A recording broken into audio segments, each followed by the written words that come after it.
Salut à tous, c'est Bob et bienvenue dans ce nouvel épisode du Coin Série. Aujourd'hui on va parler de la série qui se retrouve maintenant depuis 2 semaines en deuxième position de vos votes. Mesdames et messieurs, faites place au Batman. I'm Batman.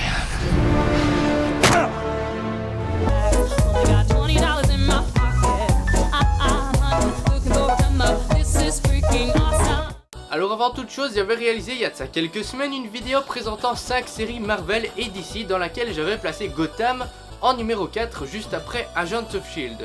Cependant à ce moment-là je n'avais pas encore vu la saison 2 de Gotham, or c'est désormais chose faite. Et donc j'aimerais que vous sachiez que je trouve au final Gotham supérieur à Agents of S.H.I.E.L.D.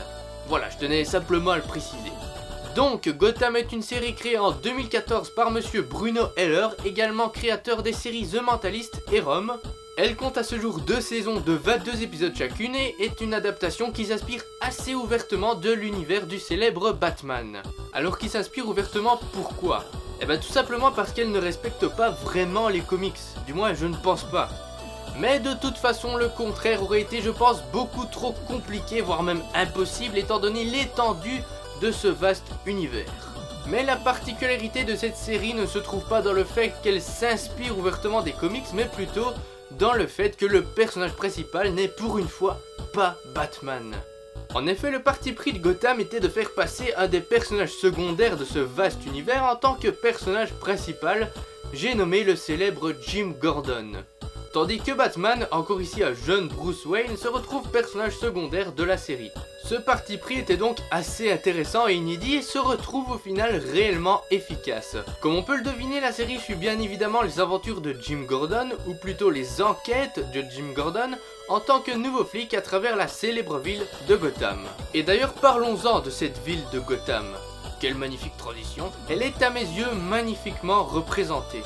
C'est je trouve un mélange parfait entre le Gotham de la trilogie de Christopher Nolan, avec son côté assez réaliste, froid et avec la présence constante de la mafia, et le Gotham des 2 films de Tim Burton. Et j'ai bien dit les 2 films, donc Batman et Batman le défi. On va essayer d'oublier les suites, enfin, si on peut les considérer comme des suites. Bref, le côté Burton nous apporte donc son ambiance bien plus sombre, presque monstrueuse et avec un côté un peu plus fantastique j'ai envie de dire. Donc oui, l'atmosphère de Gotham est particulièrement bien rendue à l'écran et surtout pour son ciel, les habitants de Gotham n'ayant jamais vu le soleil de leur vie. Non, je vous assure, le ciel est tout le temps nuageux. Évidemment, on a des nuages différents, il y a des noirs, il y a des gris, il y a des gris très foncés. Mais plus sérieusement, c'est absolument pas dérangeant et ça renforce d'autant plus l'ambiance installée. Mais attention, je tiens à vous préciser que si ce que vous recherchez à travers Gotham est avant tout du fantastique, du surnaturel, bref ce que font pas mal de séries de super-héros en ce moment, vous risquez d'être déçus, du moins par la première saison. En effet, les 2 saisons de Gotham sont assez différentes l'une de l'autre. Tout d'abord la première, ici on assiste au début, et ce n'est une surprise pour personne, inutile de hurler au spoil, à la mort des parents du petit Bruce Wayne, alors âgé d'une 12aine d'années. Et qui est d'ailleurs, je tiens à le dire, très bien interprété par le jeune David Mazouz. L'histoire nous amène donc évidemment à Jim Gordon, qui va alors enquêter sur la mort de Thomas et Martha Wayne, avec l'aide de son nouveau partenaire Harvey Bullock.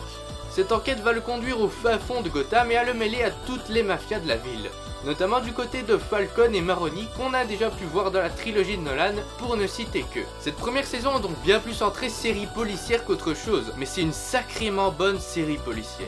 Mais attention, le fait que cette saison soit tournée policier ne veut pas dire qu'elle s'éloigne de l'univers du Chevalier Noir. Bien au contraire, elle développe à côté de la trique principale la jeunesse de bon nombre de méchants de Batman. Et ça c'est réellement génial, on retrouve donc avec plaisir Catwoman, Poison Ivy, Harvey Dent qui sera plus tard Double Face, Edward Nygma ou encore le Pingouin pour ne citer que. Et je vous le dis, ils sont tous très bien joués, que ce soit le charismatique Falcon avec sa force tranquille, la jeune Catwoman qui joue également très bien et qui d'ailleurs me fait beaucoup penser à Michelle Pfeiffer qui incarnait Catwoman dans Batman le défi. Nygma est excellent et l'acteur a su parfaitement s'adapter à l'évolution de son personnage, passant petit à petit de scientifique chétif à véritable psychopathe schizophrène. Idem pour le Pingouin qui en réalité a une importance beaucoup plus grande dans la série que les autres méchants et dont on peut suivre petit à petit sa montée au pouvoir et qui est extrêmement bien interprété par Robin Lord Taylor. À tel point que je dois bien l'avouer, c'est l'un des acteurs les plus impressionnants de la série. Par contre, il y a juste un petit défaut concernant le casting, c'est l'interprète de Fish Mooney, qui surjoue beaucoup trop à mon goût. Concernant les gentils, je vous l'ai dit, le petit Bruce Wayne est excellent et son évolution qui tient de plus en plus à Batman est totalement jouissive.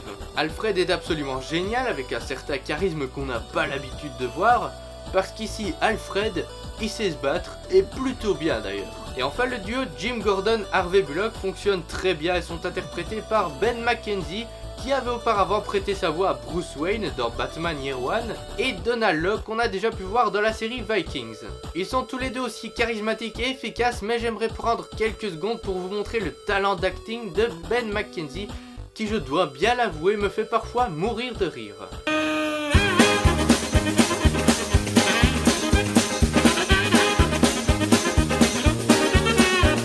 Alors je vous ai parlé juste avant d'une certaine jeunesse des méchants de Batman, et bien la saison 2 a décidé de miser à 100% là-dessus. Saison 2 qui se nomme d'ailleurs Rise of the Villains. On avait déjà droit à pas mal de méchants dans la première saison, et ben dans la deuxième les gars c'est festival. Je ne vous révèle pas tous les noms évidemment pour vous laisser un minimum d'intrigue, mais sachez que c'est surtout grâce à Hugo Strange et l'asile d'Arkham que tout ça va s'accélérer. Je sais, je parle beaucoup des personnages, mais Harley Quinn, du moins je pense que c'est elle, son nom n'a jamais vraiment été mentionné, est génial. Et tout comme Nigma, l'actrice a très bien pu gérer l'évolution de son personnage. Et puis il y a le Joker les amis. Ou en tout cas ici il s'appelle Jérôme. On l'a franchement pas vu beaucoup, mais sincèrement c'est une claque. Son interprétation est encore plus impressionnante que pour le pingouin, alors c'est pour dire, et il est bourré de références au Joker de Heath Ledger. Et ça fait plaisir. Bref, un dernier petit mot sur la mise en scène et la réalisation qui sont très propres, j'ai vraiment rien à redire dessus avec des plans parfois réellement intelligents. Je pense notamment à cette scène où on voit Harvey Dent pour la première fois, il y avait cette ombre qui lui séparait littéralement le visage en deux, c'est ce genre de petits détails qui rend ça génial. Voilà, je pense avoir tout dit, il est temps maintenant de passer à l'échelle de Bob.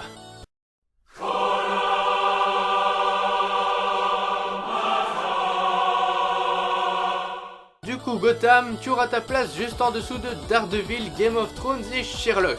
Ne sois pas jalouse Gotham, tu es très bien comme tu es. Donc voilà les gens, on arrive à la fin de cet épisode, j'espère que je vous aurai donné envie de regarder Gotham. C'est vraiment une bonne série et si vous êtes fan de l'univers de Batman comme moi, vous serez certainement conquis. J'en profite également pour vous rappeler encore une fois que vous pouvez venir sur mon Twitter pour voter pour le prochain épisode entre ces 4 séries. Ces 4 excellentes séries d'ailleurs. Sur ce les amis, on se retrouve très vite pour un prochain épisode, sans doute lundi prochain. Ciao!